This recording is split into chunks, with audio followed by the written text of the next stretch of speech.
Hi, it's Ali here, salon director from the Head Gardener in Inverness.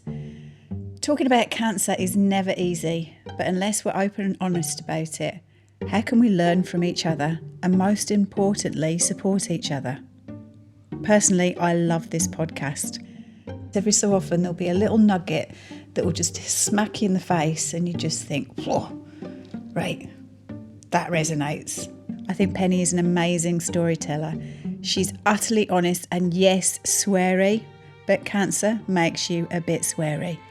I'm really proud to be the sponsor of Lump and I hope you get as much from it as I do. But don't forget to like it, rate it and share it. And over to Pennie.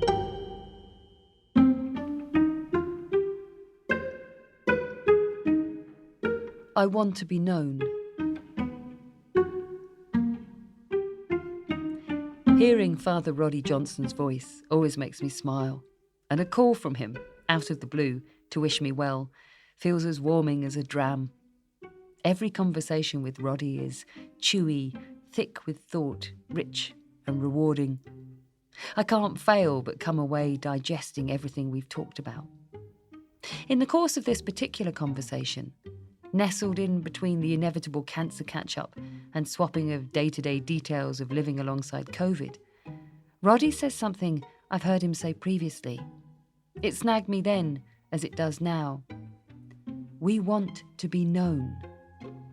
And maybe because I've heard him say it more than once, and because Roddy has a charisma which pushes you to tuck away these things he says, sensing they're precious, I keep coming back to it. We want to be known. And we do. But we want to carefully curate what is known about us. Look at Facebook, Twitter, in fact, all social media, and you get a distilled concentrate of how each and every participant wants to be known. Facebook doesn't paint a portrait so much as provide a series of self-styled snapshots. Group them together and you get an outline of a figure, but the detail is often missing. I doubt I'm alone in diving into the profiles and news feeds of both relative strangers and long-lost acquaintances to see how they want to be known. You can group us into those who want to be known for how they look, those who want to be known for what they do, those who want to be known for who and what they support, and so on. I sometimes scroll through my own news feed, trying to understand myself better, work out how I am wanting to be known, because I don't think it's always so obvious to ourselves. Our subconscious is hard at work here. And of course, there's a tsunami of information and implication locked away in those pockets of time when we don't post anything. What we don't say is often way more powerful than what we do. It took me a long time to decide to post about my cancer diagnosis. In the end, it was the need and desire to express gratitude in public to the NHS staff who'd helped me that nudged me to it. But even then, I wrote it and checked it with David before I hit post. It was a hugely self-conscious act, a massive leap to decide to allow myself to be known as someone who has cancer. But it isn't every self-conscious act just rammed with information if you go searching for it. Looking back, I'm interested that I only felt able to post after my operation, once I was cancer-free. The image of survivor, conqueror, sitting more comfortably with that carefully curated self-image than that of victim. Even now, the thought of unleashing a flood of empathy and sympathy makes me flinch. Much rather, the comments are ones of congratulation and celebration. Every time. A couple of years back, I made a programme about the science and psychology of selfies. I set out with the view that selfies were evidence of pure narcissism, self-obsession. They were valueless, beyond quantifying just how much someone was caught up in their own image. But after mining into the subject, my position shifted.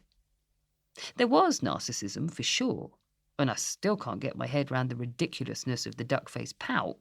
But alongside that narcissism is communication. A selfie says so much more than This is how I want to look. It says, here I am, looking like this, in this location, doing this thing with these people. Here's my expression. This is how I feel. All of it succinctly shouting, I want to be known. And that prompts me to remember another programme I made about what would happen to my body if I donated it to science after I died. A moot point now, as I suspect, post-cancer and being carved up, they wouldn't have me. We spent the day recording at the Centre for Anatomy and Human Identification, CAHID, in Dundee, with the extraordinarily compassionate staff and researchers. I ended up in the dissection room, surrounded by chatty medical students and many, many dead bodies. The students don't get to know anything about the body they're dissecting. No name, no history, nothing. Everybody is anonymous. But the students named them anyway. The body I was standing beside was named George. I asked if I could touch him, and they said I could. Oh my, the intimacy of that act, of reaching out and touching another human being, albeit one departed. I was absolutely fascinated by the tiny details. The fact he had beautifully manicured hands, the dusting of tiny hairs on his cheek and the eyelashes.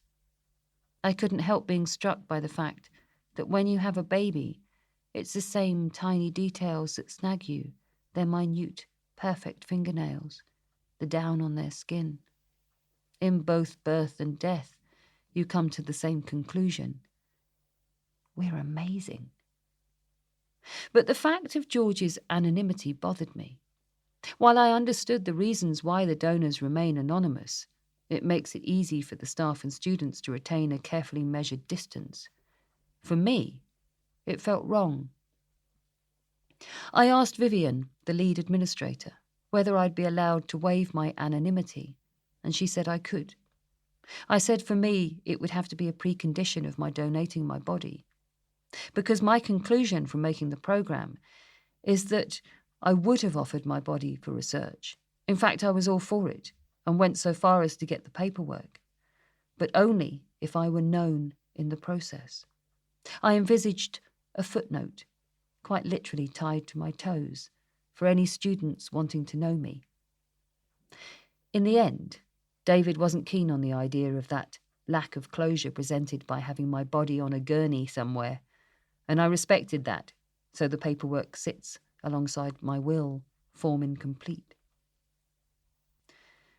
I wonder whether it's a fact of my newfound respect for my own mortality, which has brought me round to the point of wanting to be known now in perhaps a way I never have before. While this blog started out as a purely personal way of coping with my diagnosis, it's become a way to be known, both for myself, for David, and perhaps one day for Bea, should she wish to read it. Interestingly, though, I don't feel the need to curate what I want to be known in the same way as I might on social media.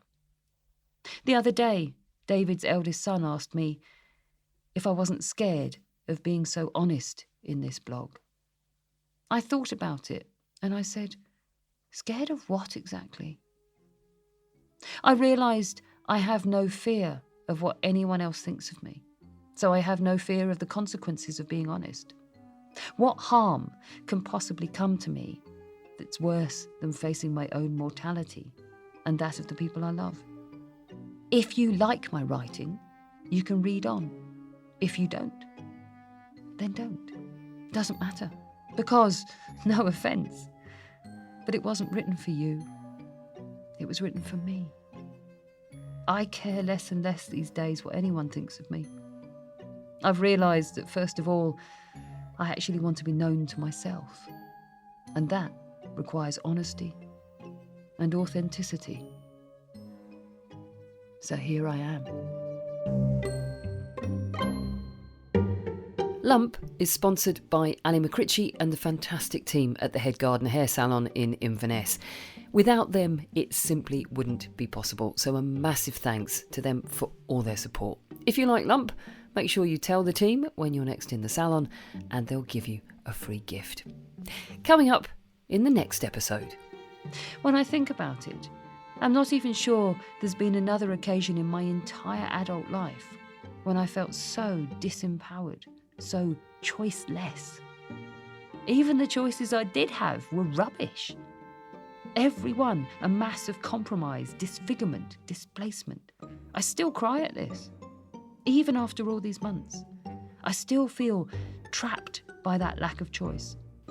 Lump is written and presented by me, Pennie Stuart, and produced by Adventurous Audio.